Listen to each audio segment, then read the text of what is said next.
నమస్కారం ఘంటారావానికి స్వాగతం. ముందుగా ప్రధాన అంశాలు.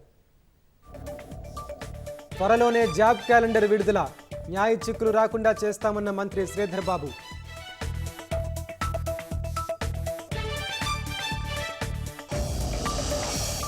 బీహార్లో 50 నుంచి 65% పెంచిన రిజర్వేషన్లు రద్దు, రాజ్యాంగ విరుద్ధమన్న వాదనలను సమర్థించిన పట్నా హైకోర్టు.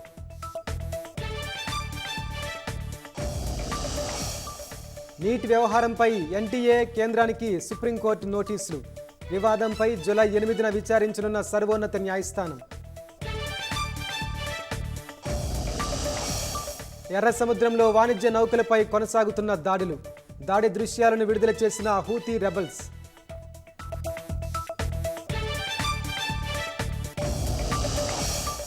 పుతిన్ ఉత్తర కొరియా పర్యటనలో ఆసక్తికర సన్నివేశం, రష్యా అధ్యక్షుడిని పక్కన కూర్చోబెట్టుకుని కారు నడిపిన కిమ్.